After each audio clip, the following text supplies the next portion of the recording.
आने वाले तूफान से बेखबर राहुल अपने दोस्त अमित के साथ एक कैफे में बैठकर बचपन के किस्से याद कर रहा था। कई सालों की दूरी के बाद मिलने पर आज बातें खत्म नहीं हो रही थी। राहुल और अमित उस जमाने के दोस्त हैं जब उन्हें बोलना भी नहीं आता था। हंसते हुए राहुल अमित से कहता है, भाई बहुत अच्छा हुआ कि तू हमेशा के लिए यहाँ मुंबई शिफ्ट हो गया। अमित अपनी कॉफी का सिप लेकर कहता है, वैसे तू मुझे तेरी गर्लफ्रेंड से मिलवाने वाला था, क्या हुआ उसका? राहुल मुस्कुराते हुए कहता है, भाभी बोलने की आदत डाल ले अब। कल उसके बर्थडे पर उसे शादी के लिए प्रपोज करने वाला हूं। ये सुनते ही अमित खड़ा होकर राहुल को गले लगा लेता है। इसी बीच राहुल की गर्लफ्रेंड का फोन आता है। राहुल फोन उठाकर कहता है, आयशा 100 साल जियोगी तुम। अभी तुम्हारे ही बारे में मैं अपने दोस्त को बता रहा था।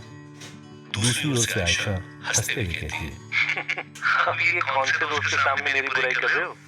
तभी अमित राहुल के हाथों से फोन खींचकर अपना परिचय देता है और आयशा से जल्दी मिलने के लिए कहकर फोन दोबारा राहुल को दे देता है। राहुल अमित से थोड़ा दूर जाकर आयशा से कहता है, शाम को मिलोगी ना? नहीं राहुल, ये भी बताने के लिए तो फोन किया था। मेरी एक अर्जेंट मीटिंग आ गई, मुझे तुरंत वहां के लिए निकलना होगा और मैं तुम्हें कल ही मिल पाऊंगी। ओके, कोई बात नहीं, ध्यान से जाना और पहुंचकर फोन करना। राहुल अमित की ओर मुड़कर उसे सारी बातें बताता है और कैफे से निकल जाता है। जैसे ही वो अपनी बाइक पर बैठता है, उसे ख्याल आता है, क्यों ना आयशा को सरप्राइज दे दूं। जल्दी मिल लेता हूं इससे पहले कि वो मीटिंग के लिए निकल जाए। राहुल अपनी बाइक मोड़कर आयशा के ऑफिस के नीचे पहुंचता है। वो बाइक से उतरने ही वाला होता है कि वो आयशा को ऑफिस बिल्डिंग से बाहर आते देख लेता है। इससे पहले राहुल से आवाज दे पाता वो देखता है आयशा एक नीली मर्सिडीज के पास जाकर एक लड़के को गले लगा लेती है और उसके होंठों पर किस करती है। ये देखते ही राहुल के पैरों के तले जमीन खिसक जाती है। उसकी आंख से आंसू की एक बूंद गिरती है और वो उन पुरानी यादों में खो जाता है जब वो और आयशा एक दूसरे से मिले थे और जब उसने आयशा को पहली बार आई लव यू कहा था। राहुल को दुख हो रहा था, लेकिन उससे ज्यादा उसे आयशा पर गुस्सा आ रहा था। वो जैसे ही आयशा से जवाब मांगने के लिए आगे बढ़ पाता, आयशा उस नीली मर्सिडीज में बैठकर वहां से चली जाती है। राहुल इनका पीछा करने की सोचता है, मगर तब उसे ख्याल आता है कि ऐसा क्या हो जाएगा। आखिर इससे बदतर क्या हो सकता है कि वो लड़की जिससे आप शादी करने की सोच रहे हो, जिसके साथ आप अपनी जिंदगी बिताने की सोच रहे हो, वो किसी और की भाव में हो। राहुल ने आयशा को उसके हाल पर छोड़ने का मन बना लिया और टूटा हुआ दिल ही वो अपनी बाइक लेकर वहां से चला गया। राहुल को अब उसकी आंखों पर यकीन नहीं हो रहा था। वो बार बार खुद से पूछ रहा था, आखिर क्या कमी हो गई थी। सोचते सोचते राहुल शहर के बाहर आ गया था।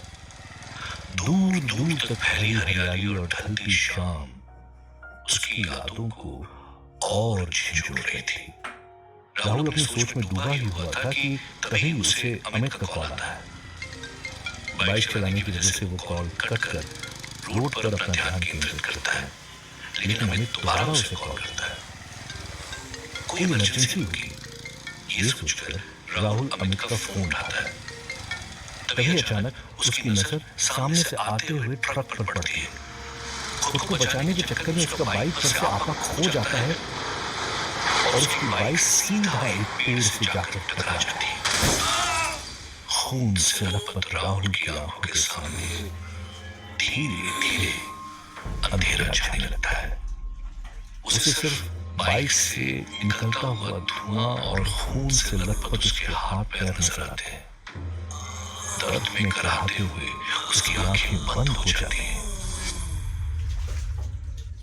अगले ही पल राहुल की आंखें खुलती है। वो झट से अपने आसपास देखने लगता है।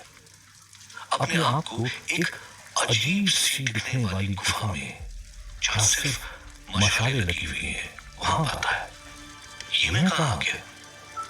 सोचते सोचते जैसे ही राहुल आगे बढ़ता है, वो देखता है उसके सामने एक लंबी लाइन लगी हुई है, जहां दूर कोई शख्स खड़ा है, जिसे लोग बारी बारी मिल रहे हैं और उसके सामने गिड़गिड़ा रहे हैं। शायद ये आदमी यहाँ का केयरटेकर होगा। इसी से पूछता हूँ। ये सोचते हुए राहुल आगे लाइन में लग जाता है।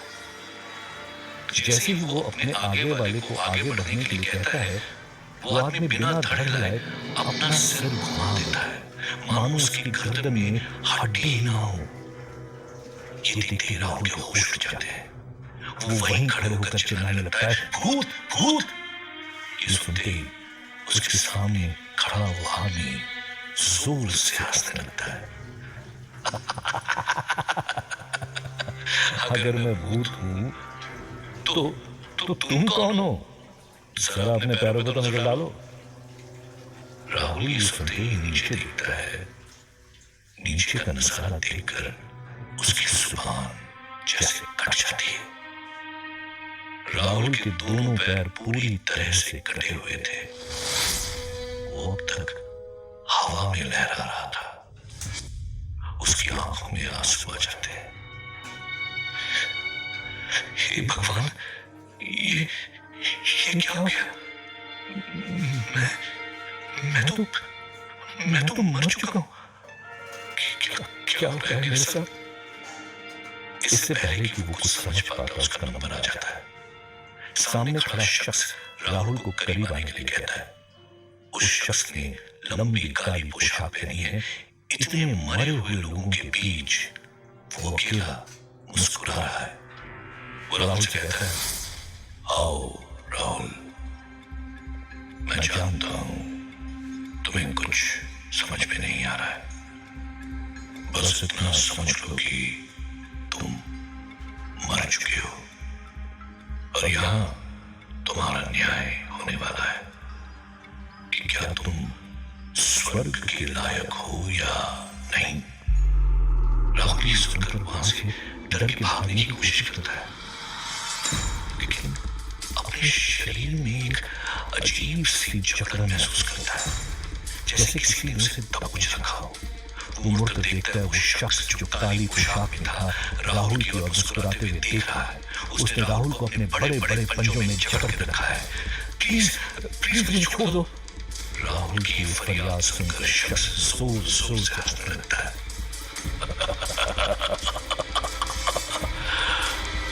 चलो अब और टाइम वेस्ट न करते हुए सीधे काम की बात करता हूं। राहुल को एहसास हो जाता है कि यहां से उसका भागना तो नामुमकिन है। इस आदमी की बात सुनने में ही भलाई है। वो आदमी राहुल कहता है, मेरा नाम नरकदूत है। मैं यहां लोगों को कर्मों के फल देता हूं, मगर तुम एक स्पेशल केस हो, इसलिए तुम्हें स्पेशल ट्रीटमेंट भी मिलेगी। राहुल ये सुनकर अचंभे में आ जाता है। मैं कुछ समझा नहीं। नरकदूत मुस्कुराते हुए कहता है, तुम्हें मैं पृथ्वी लोक दोबारा भेजूंगा, पर शर्त यह है कि तुम वहां हमारे लिए काम करोगे, एक नरकदूत बनकर, जिसका काम होगा पापियों को मारना। राहुल ये सुनते ही गिड़गिड़ाने लगता है। मारना? अरे मैंने मच्छर तो को कभी नहीं मारा है, इंसानों को कैसे? ये मुझसे नहीं होगा। राहुल की नाम सुनते ही नरकदूत गुस्से से आग बबूला हो उठता है। वो चुटकी बजाता है और अचानक से उसकी सुनसान सी गुफा चीखों से भर जाती है। राहुल देखता है कि उस गुफा में मीलों दूर तक लोग हैं जिन्हें मारा पीटा जा रहा है। उन लोगों को उनके कर्मों की सजा दी जा रही है। वो सिर घुमाते ही जब नरकदूत को देखता है तो वो नरकदूत अब एक विशाल राक्षस बन चुका था, जिसके सर पर बड़े बड़े सींग थे। उसका शरीर खून समान लाल था और आंखों से आग बरस रही थी। तो गुस्से में राहुल कहता है, अगर तुम मेरी बात नहीं मानोगे तो तुम्हारा भी यही हाल होगा। नरकदूत राहुल को उठाकर खौलते हुए तेल की कढ़ाई के ऊपर लटका देता है। अगर बात नहीं मानी तो इसी खौलते हुए तेल के अंदर तुम्हें फ्राई कर दूंगा। राहुल डर के मारे हाँ कह देता है, तुम जो कहोगे मैं करूंगा, प्लीज प्लीज मुझे फ्राई मत करो। ये सुनते ही नरकदूत चुटकी बजाता है और फिर सब पहले जैसा हो जाता है। तो तुम्हें मैं ऊपर भेजूंगा। तुम्हें उन लोगों को मारना है जिनके ऊपर लाल एक्स मार्क होगा। याद रखना, एक पापी हर रोज। राहुल इससे पहले कुछ बोल पाता है, वो नरकदूत अपनी चुटकी बजाता है और राहुल अपने आप को फिर से पृथ्वी लोक पर पाता है। आसपास का माहौल देखकर राहुल के चेहरे पर मुस्कुराहट आ जाती है। वो जैसे ही आगे बढ़ता है उसे एक आदमी नजर आता है जो एक गरीब आदमी को खाना खिला रहा था। राहुल देखता है उसके ऊपर वो एक्स, वो क्रॉस का निशान है। ये तो कोई भला इंसान मालूम होता है। भला इसकी जान मैं कैसे ले सकता हूँ? जैसे ही राहुल मुड़ता है उसे नरकदूत की आवाज अपने कानों में सुनाई देती है। वो नरकदूत राहुल को तेल में फ्राई करने की बात करता है। ये सुनते ही राहुल घबरा कर मुड़ता है और उस आदमी की ओर बढ़ता है। जैसे ही वो उस आदमी के सामने जाता है वो उसका चेहरा देखकर चौंक जाता है। पापा, आप यहाँ? वो इंसान कोई और नहीं, राहुल के अपने पापा थे। वो राहुल की ओर मुस्कुराते हुए कहते हैं, अरे राहुल, कहाँ था रे तू? कब से तेरी माँ और मैं परेशान हैं? तेरा फोन भी नहीं लग रहा था। आयशा के भी कितने कॉल आए। ये सारी बातें राहुल के कानों के अंदर जा तो रही थी, पर वो इतना हैरान था कि उसे कुछ समझ में नहीं आ रहा था। वो वही बुत बनकर अपने पापा के सामने खड़ा रहा। राहुल के पापा उसे जोर से हिलाकर होश में लाने की कोशिश करते हैं। अरे राहुल, कहाँ हो गया? राहुल के होश आते ही वो पापा को गले लगा लेता है। इससे पहले राहुल ने कभी अपने पापा को गले नहीं लगाया था। उसका ये रूप देखकर राहुल के पापा भी हैरान हो जाते हैं। चल चल ठीक है, अब घर चल, तेरी माँ इंतजार कर रही है। राहुल उसके पापा के साथ उसके घर की ओर बढ़ता है। वो रास्ते में यही सोच रहा था कि कैसे इस काम से बचा जाए। भला मैं कैसे अपने पापा की जान ले सकता हूँ? उसी पर राहुल और उसके पापा घर पहुंचते हैं। दरवाजा खुलने का इंतजार करते हुए राहुल यही सोच रहा है कि बस मम्मी के ऊपर वो लाल क्रॉस न बना हो। जैसे राहुल की माँ दरवाजा खोलती है, राहुल की जान में जान आती है। उसकी माँ के ऊपर वो लाल क्रॉस नहीं था। घर में सबके साथ वक्त बिताकर राहुल अपने कमरे में जाकर नरकदूत को याद करता है। तो अगले ही पल वो नरकदूत राहुल के सामने आ जाता है। बोलो, काम हो गया। राहुल गुस्से में उससे कहता है, अपने बाप को भी मारता है भला? मैं ये नहीं कर पाऊंगा। वो नरकदूत राक्षस में बदलने ही वाला होता है कि राहुल से शांत करते हुए कहता है, अरे रुको जरा यार, तुम तो मतलब मौका ही ढूंढते रहते हो राक्षस रूप में आने का। वो नरकदूत शांत होते हुए कहता है, तुम्हारे पास बस 2 घंटे बचे हैं दिन खत्म होने के लिए। अगर तुम किसी को मार नहीं पाए तो 2 घंटे बाद जानते हो ना क्या होगा? राहुल अपने आप को तेल में फ्राई होता हुआ महसूस करता है। उसके माथे पर ठंडा पसीना बहने लगता है। तभी राहुल सोचता है कि क्या ना किसी और को मारा जाए। आखिर लाल क्रॉस वाले को ही तो ढूंढना है। इस शहर में तो कई ऐसे पापी घूम रहे होंगे। राहुल अपने माँ बाप के सोने का इंतजार करता है। और जैसे ही वो अपना रास्ता साफ पाता है वो चुपके से अपने घर से निकलता है। शहर की सड़कें वीरान थी। आखिर कहां खोजूं लाल क्रॉस वाला निशान नहीं रात गए। तभी राहुल को आयशा याद आती है। बाप के बदले एक बेवफा इंसान, कोई घाटे का सौदा नहीं। वो तुरंत चल पड़ता है आयशा के घर की ओर। रास्ते में वो अपनी घड़ी की ओर देखता है। उसके पास सिर्फ 1 घंटा बचा है। वो अपना फोन निकालकर आयशा को कॉल करता है। आयशा फोन उठाकर तुरंत कहती है, कहाँ थे तुम कब से गायब हो जानते हो? मैं कितनी परेशान हो गई थी।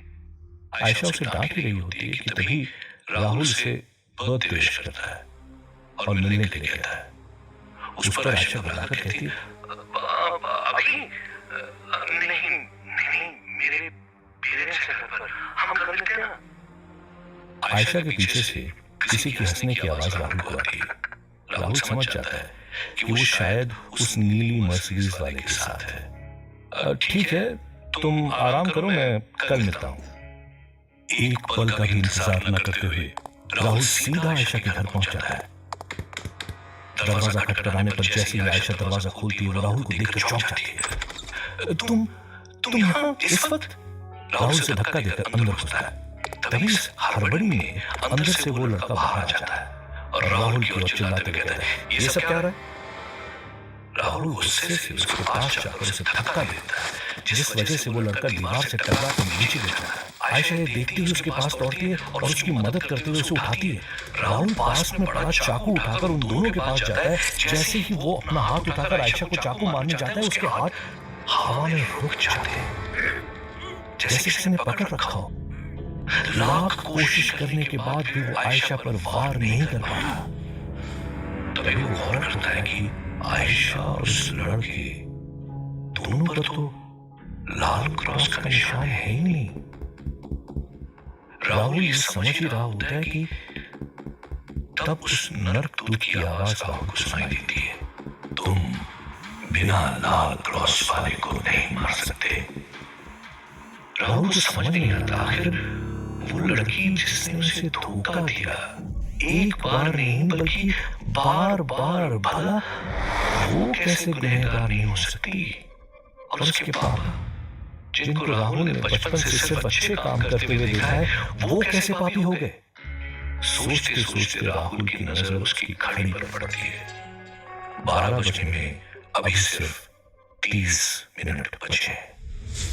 राहुल आयशा की ओर देखता है जो उस लड़के को पकड़े डरी सहमी सी कोने में खड़ी राहुल की ओर देख रही है। राहुल का गुस्सा अपनी चरम सीमा पर था, लेकिन उसके हाथ उस नरकदूत ने रोक रखे थे। कुछ कहे बिना राहुल वहां से निकलता है। अब उसके पास और कोई चारा नहीं था। उसे जल्द से जल्द एक लाल क्रॉस वाला इंसान चाहिए था। किसी इंसान के ऊपर लाल क्रॉस देखना था, उसे मारना था, नहीं तो अपने पिता को मारना होगा या अनंत काल के लिए नरक में चलना होगा। राहुल बहुत घबराया हुआ पागलों की तरह शहर की सड़कों पर घूम रहा था। उसका ध्यान कभी उन खाली सड़कों पर था तो कभी अपनी घड़ी पर। हर जाता हुआ मिनट राहुल की धड़कनें और बढ़ा रहा था। अब आखिर के 10 मिनट बचे थे। राहुल को समझ नहीं आ रहा था कि आखिर वो करे क्या, कि तभी उसकी नजर एक रोड क्रॉस कर रहे इंसान पर पड़ती है। उसे गौर से देखने पर राहुल को उस पर वो लाल क्रॉस नजर आ जाता है। राहुल तुरंत अपनी घड़ी की ओर देखता है। उसके पास सिर्फ 5 मिनट बचे हुए थे। राहुल पास ही पड़ी एक रस्सी लेकर उस आदमी के पास जाता है और उसके गले में रस्सी डालकर खींचता है। वो आदमी छटपटाता है, लेकिन राहुल अपने होश में नहीं था। उसे तो बस उस आदमी की जान चाहिए थी। धीरे धीरे उस आदमी का छटपटाना बंद हो जाता है। वो आदमी मर चुका है। राहुल रस्सी ढीली करके गहरी सांस लेता है। वो सोच रहा होता है कि 24 घंटों में उसकी जिंदगी ने क्या मोड़ लिया था। जिसने आज तक किसी को खरोंच तक नहीं मारी थी, उसने आज एक अनजान आदमी की जान ले ली। राहुल ये मंजर देखकर रो पड़ता है। वो जैसे ही अपनी घड़ी की ओर देखता है, एक हल्की सी मुस्कान उसके होठों पर आ जाती है। 12 बजने में अभी 1 मिनट का समय बाकी था। बस देखता है, दूर दूर तक सिवाय खामोशी और सन्नाटे के कुछ नजर नहीं आ रहा था। जैसे ही 12 बजते हैं, वो नर्क राहुल के सामने आ जाता है। तो कैसा रहा तुम्हारा पहला दिन? राहुल इस सवाल पर नर्क की ओर गुस्से से देखता है। ये कब तक करना होगा मुझे? इस पर नर्क मुस्कुराते हुए जवाब देता है, जब तक मैं रुकने को ना कहूं, तब तक। ये सुनते ही राहुल घबरा जाता है। वो सोचता है कि न जाने और कितनों को मारना पड़ेगा। नर्क राहुल की परेशानी समझकर कहता है, मैं जानता हूं कि तुम्हें कितनी तकलीफ हो रही होगी। तुम चाहो तो मैं तुम्हारी मदद कर सकता हूं। ये सुनते ही राहुल के चेहरे पे थोड़ी परेशानी कम होती है। वो उठकर नर्क के पास जाता है। कैसी मदद? नरकदूत जमीन पर पड़े उस आदमी की जेब में हाथ डालकर एक कार्ड निकाल कर राहुल के हाथ में देता है। राहुल जैसे ही उस कार्ड को पढ़ता है, उसके होश उड़ जाते हैं। वो एक पुलिस आईडी कार्ड है जिस पर उसका नाम और फोटो है। ये क्या करवा दिया तुमने मुझसे? एक पुलिस ऑफिसर का खून, वो भी मेरे हाथों। हे भगवान, अब पुलिस मुझे नहीं छोड़ेगी। नरकदूत जोर से हंस पड़ता है। राहुल, तुम मर चुके हो। तुम्हारा मेरे सिवा कोई कुछ नहीं बिगाड़ सकता। खैर, मैं कुछ ऐसा करता हूँ कि तुम इस आदमी की जगह ले लो। पुलिस बन जाओगे। तुम मुजरिम थोड़ी जल्दी से मिल जाएंगे तुम्हें। सोच लो। राहुल को नर्क की बात ने सोचने पर मजबूर कर दिया। उसने सोचा कि ऐसे गुनहगारों से मिलने के लिए इतनी मेहनत करने से अच्छा है कि पुलिस वाला बन जाए। राहुल के लिए अब खुद को तेल में फ्राई होने से बचाना एकमात्र मकसद था। वो तुरंत नर्कदूत की इस बात पर हाँ कर देता है। नरकदूत राहुल के पास आकर उसके माथे पर जोर से मारता है। अचानक राहुल की आंखों के सामने अंधेरा छा जाता है। आंखें खुलने पर राहुल अपने आप को जमीन पर पा पाता है। उठकर खड़ा होता है और पास ही खड़ी एक गाड़ी के शीशे में खुद को देखता है। वो अब उस पुलिस वाले के शरीर में था। राहुल मुड़कर नरकदूत को देखता है, मगर नरकदूत तो वहां से गायब हो चुका था। राहुल उसे 2-3 बार पुकारता है, मगर नरकदूत उसे कोई जवाब नहीं देता। राहुल अपनी जेब में हाथ डालकर कार्ड दोबारा देखता है। वो देखता है कि इस पुलिस वाले का नाम भी राहुल था। वो मुस्कुराकर कहता है, अजीब इत्तेफाक है। एक राहुल ने दूसरे राहुल को मार दिया। कार्ड के नीचे दिए हुए पते पर राहुल बढ़ चलता है। जैसे वो अपने घर जा रहा था, वैसे उसे इस पुलिस वाले की यादें दिखाई दे रही थी। उसका घर, उसका परिवार, उसकी जिंदगी, सब राहुल की आंखों के सामने एक फिल्म की तरह चल रही थी। राहुल को पता चलता है कि अब वो एक खुफिया फोर्स का हिस्सा है, जो पुलिस तो है, लेकिन सिर्फ बड़े कामों को अंजाम देने के लिए। उसके घर बार में उसके माँ बाप और एक छोटी बहन है।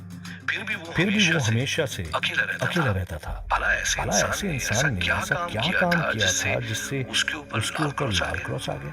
इसी सोच विचार के बीच वो अपने क्वार्टर्स पहुंचता है और दरवाजा खोलकर अंदर चला जाता है। राहुल घर का मुआयना कर ही रहा होता है कि दीवार पर लगी कुछ तस्वीरों पर उसकी नजर जाती है। इंस्पेक्टर राहुल का जीवन अब इस राहुल के सामने था। राहुल कपड़े बदलकर सोने की कोशिश करता है, मगर इतना सब कुछ होने के बाद भला उसकी आंखों में नींद कहाँ आती? एक नए सवेरे की उम्मीद लिए राहुल अपनी आंखें बंद कर लेता है। जब सुबह उसकी आंख खुलती है तो वो कपड़े पहनकर अपने दफ्तर की ओर निकल पड़ता है।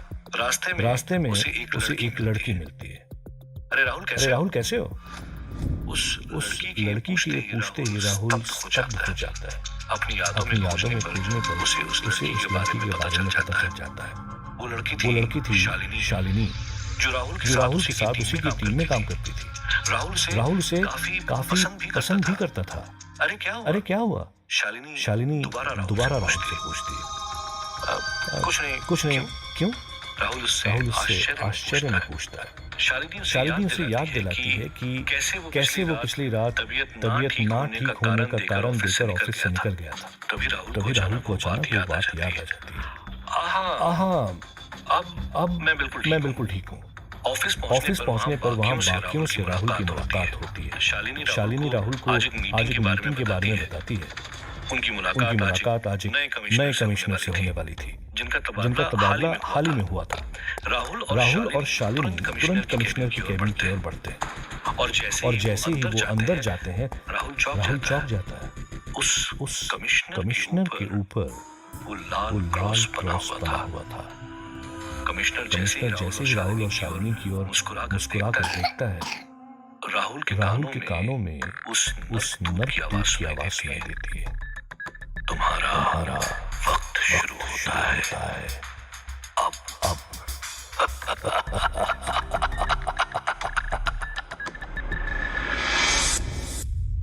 क्या किसी नई मुसीबत में फंस गया था राहुल? और आखिर कब तक अपने पिता को बचा सकता है वो?